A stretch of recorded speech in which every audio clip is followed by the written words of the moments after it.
Parece interesante hoy platicar sobre las nuevas técnicas de fiscalización que utilizará la Secretaría de Hacienda en el año 2009.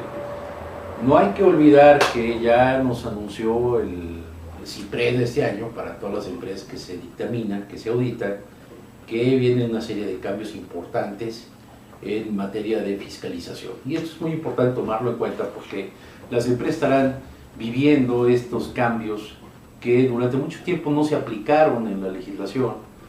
Vaya, existía la ley, pero en la práctica no se aplicaba. ¿A qué me quiero referir esta mañana?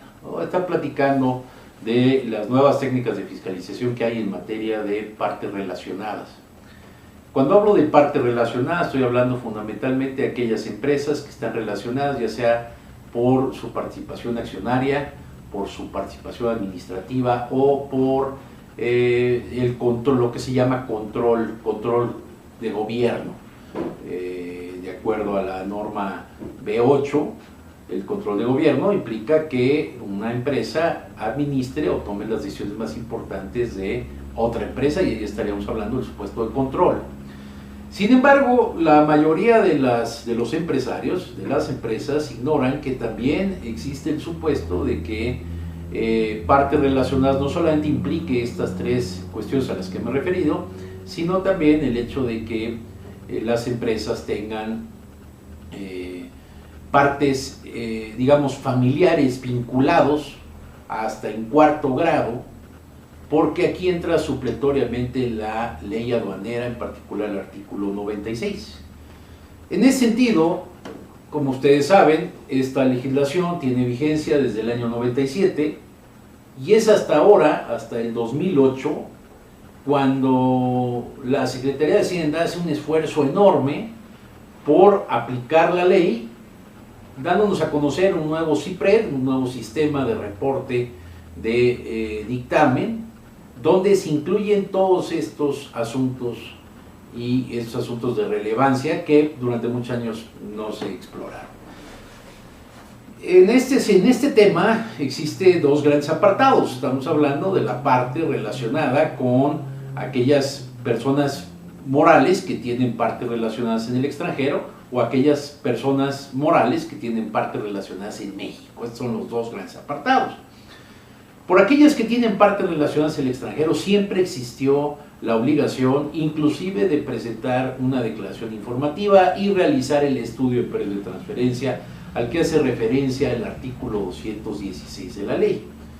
Pero la laguna estuvo siempre vinculada al artículo, a la situación de las partes relacionadas, de las empresas que tienen partes relacionadas en territorio nacional. Ahí es donde estuvo el problema durante mucho tiempo. Hasta la fecha no se ha aclarado, la laguna sigue en la ley, pero Hacienda insiste en que se aplique el 216 a cabalidad, y el 216 parte también de la base de que se haga o la misma empresa en particular aplique los 6 procedimientos, o por lo menos uno de ellos, para fijar los precios a los cuales las empresas transfieren bienes, servicios o en su caso cualquier otro bien, ya sea mueble, inmueble, intangible o servicios financieros. Apegándose a este 216 nos hace referencia a las guías que establece la OCDE en materia de precios de transferencia, que también son relevantes. Bueno, en este sentido, Hacienda decide aplicar a cabalidad esta normatividad, esta legislación, y esto es un cambio radical en los sistemas de fiscalización.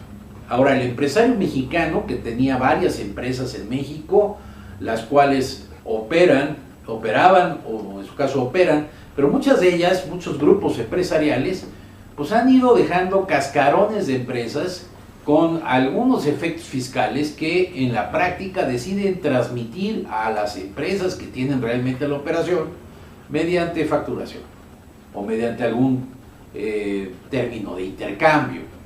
Ahora bien, en este caso, estas cuestiones que antes la Secretaría no observaba, pues son precisamente donde viene el énfasis de la fiscalización. ¿Qué tanto están las empresas transfiriendo pérdidas fiscales de una empresa a la otra? ¿Qué tanto los precios de transferencia, los precios a los cuales se transfieren los bienes y servicios, son precios de mercado? Y aquí es donde hay que hacer énfasis, y aquí es donde hay que tener especial cuidado en el año 2009 y de ahí para adelante. En 2008, a pesar de que entró el CIPRED, muchos de los anexos que nos preocupaban, especialmente porque lo conocimos los auditores meses después de haber concluido el ejercicio fiscal en 2008, a partir de 2009 esto se va a aplicar a cabalidad, se va a aplicar completo. Entonces las empresas tendrán que tener especial cuidado en fijar estos precios a los cuales transfieren este tipo de operaciones, de tal manera que se logre comprobar a satisfacción de la autoridad de que estos precios realmente fueron precios de mercado. Ahora bien, muchas de las dudas de los contribuyentes es ¿qué sucede? ¿Cómo comprobarle esto a la autoridad?